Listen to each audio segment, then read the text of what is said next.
Avery Anderson. I'm the head coach of track and field and cross country. My name is Cori Close, and I'm the head women's basketball coach here at UCLA. Kelly Inouye-Perez, head coach of UCLA softball. My name is John Speraw. I'm the head coach for Team USA men's volleyball. I'm Chris Waller, and I'm the head coach of women's gymnastics here at UCLA.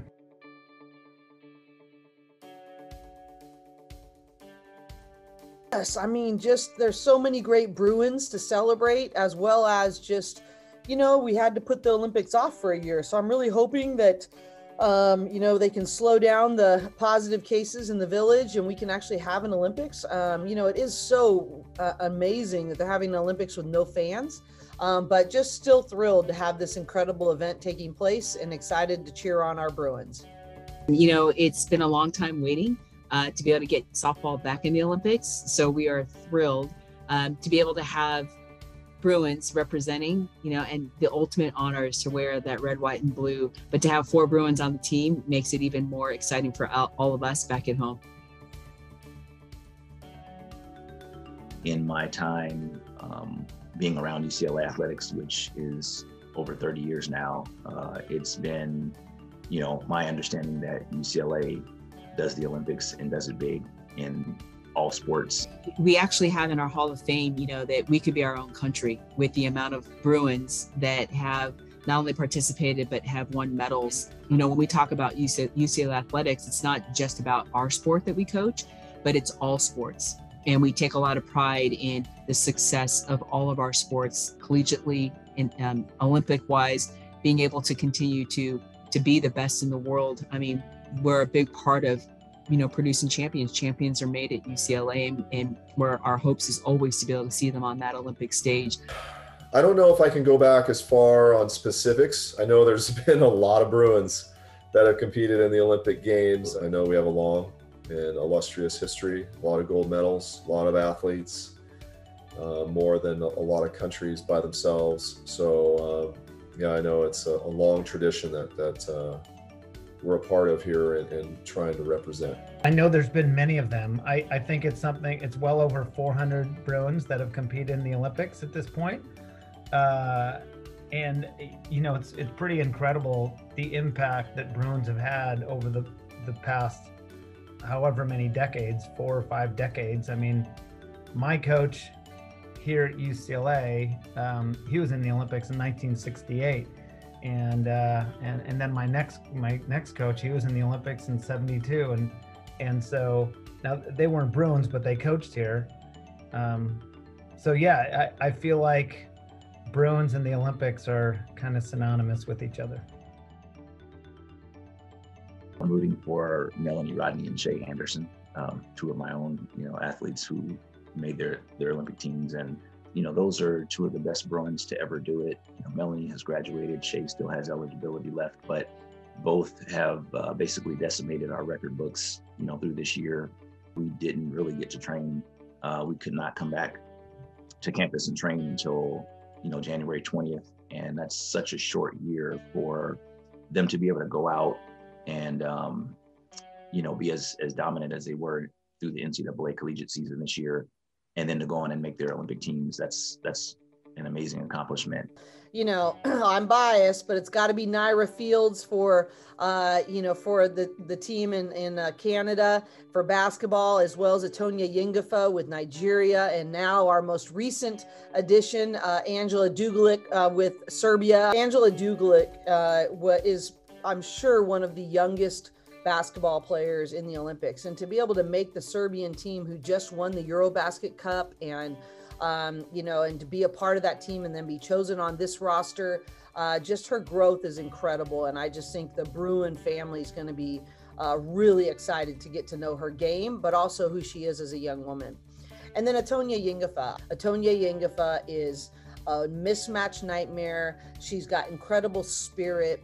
She's a part of an incredibly growing Nigerian Olympic tradition. And I'm just really proud of how she's gone about her career and getting her to this point. And then Naira Fields. It's interesting because, in Rio, she was one of the youngest basketball players in the Olympics. And now here she is coming back, even after retiring for a year and then having a comeback and now to be able to play in the Olympics. And I just was messaging her today, and Naira Fields is one of the most explosive athletes we've ever had in a Bruin uniform, and she has maintained that in her professional career and now in the Olympics. And so just excited to cheer all three of them on. And I think our Bruin fans should be excited to cheer them on as well.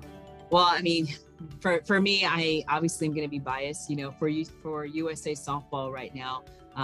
We just have 4 superstars that have really impacted our softball program here at UCLA. So, Ali Carta was a phenomenal 2-way pitcher for us at UCLA. She pitches and she hits and she plays defense, and we're always excited to watch her compete. Delaney Spalding is just one of the most talented shortstops, that we've ever seen. She has a great glove and a great transition, and she can really hit. Bubba Nichols is just, she's just left the program. Just everybody loves Bubba, but she is a fierce hitter. She's a utility that can play anywhere on the field, but she's also just an amazing teammate. So I love that she's from a small town and she's made it on that Olympic stage. And then our Rachel Garcia is, she has left her mark on the college game. She is one of the most decorated. She's done it all. She's been able to recognize in our conference as the best player and pitcher. She's been able to be an All-American, a national champion, a Honda Broderick Award winner, and the Honda Cup winner twice. Mitch Dahl and Garrett Nwonga-Tatia. They're the 2 Bruins that are on the men's volleyball team. So I will be actively cheering them on from about 10 feet away. I know them both really well. Garrett, I've known. I recruited Garrett even though I wasn't at UCLA at the time, and then competed against him during his collegiate year. But during his national team experience, he's really had tremendous perseverance. Part of what he brings to the team is also this incredible, he's got incredible energy.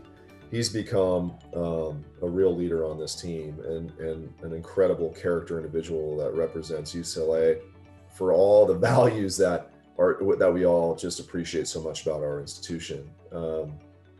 Mitch, I recruited. He was actually the first recruiting class when I returned to UCLA as the head coach. And so I go way back to his Pennsylvania days. And Mitch is an incredible physical talent. He's incredibly strong. He's become, I think, a phenomenal middle blocker with some really unique skill sets that got him onto this team, particularly with his serve, and his blocking has been great. There were times when I was at UCLA where he just won matches and sets all by himself. Mitch has earned his way as well through the professional leagues in Europe and spent the last several years overseas in different leagues, and has really worked his way now into the top leagues, and is a very deserving member of Team USA. So let's start with Brooklyn Moores. She was awarded the Longines Award, recognized at the World Championships for the most artistic athlete. She's been in the World Championship finals on floor twice already.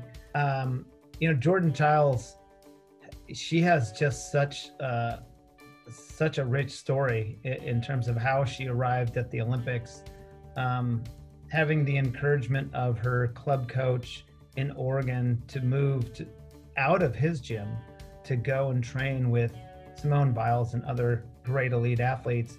And that was such a selfless act on his part, and a brave move on Jordan's part and her family's part to separate and all go down there with her and her mom. But what a brilliant move. She's always been technically near flawless. Like, that was something that we loved about her gymnastics, is her power, and her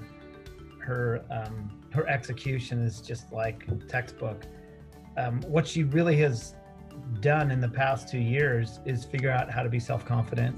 Also, Emma Malabuyo, who's an alternate for the Olympics this year. I mean, she has just an incredible story of coming back after injuries.